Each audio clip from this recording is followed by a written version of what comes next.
একটা পুরনো কাঠের বাড়ি গ্রামের এক কোণে, সবাই ঘুমিয়ে, নিস্তব্ধ রাত, শুধু একটা ঘড়ি টিকটিক করে চলছে। সময় তখন রাত 2:59। হঠাৎ ঘড়ির কাঁটা থেমে গেল, ঠিক 3টার সময়। এক মুহূর্তে বাতাস যেন জমে গেল, যেন সময়ও ভয় পেয়ে গেছে। সেই সময় ঘুম ভাঙল মীরার। তার মনে হলো কেউ যেন তার নাম ধরে ডাকছে, খুব ধীরে, খুব কাছ থেকে। সে ধীরে ধীরে উঠে দাঁড়াল। বাড়ির করিডর দিয়ে কেউ যেন হাঁটছে, কিন্তু সেখানে কেউ নেই, শুধু অদ্ভুত ছায়া। মীরা দেয়ালের দিকে তাকিয়ে রইল। তার ছায়াও একপাশে, আর একটা ছায়া আলাদা, নড়ছে নিজে নিজে।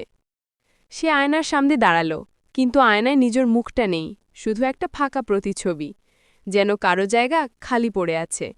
জানালার বাইরে থেকে এলো ফিসফিস শব্দ। ঘড়ি বাজল, সময় হয়ে গেছে। মীরা জানালার দিকে তাকালো, অন্ধকারে দুটো জলজলে চোখ। ঠিক তখনই ঘড়ি নিজে থেকেই বাজতে শুরু করল। মোমবাতির শিখা নেচে উঠল, আর ঘরের বাতাস ভারী হয়ে গেল। তার পিছনে কিছু একটা দাঁড়িয়ে আছে, না দেখা কিন্তু অনুভব করা যায়। শ্বাসের শব্দ, কাপা আলো, আর ঘড়ির টিকটিক। হঠাৎ সব থেমে গেল। তারপর মীরার সাথে কি হলো তা জানার আগে বন্ধুরা, যদি তুমি তোমার মাকে ভালোবাসো তবে লাইক করো, আর বাবাকে ভালোবাসলে সাবস্ক্রাইব করো, আর তুমি কি খেতে ভালোবাসো তা কমেন্ট করে জানাও। ভোরের আলো ঢুকে পড়ল জানালা দিয়ে। ঘড়ি আবার চলতে শুরু করল। 3টা পেরিয়ে গেছে, কিন্তু মীরার চোখে এখনও সেই ছায়া ভাসছে।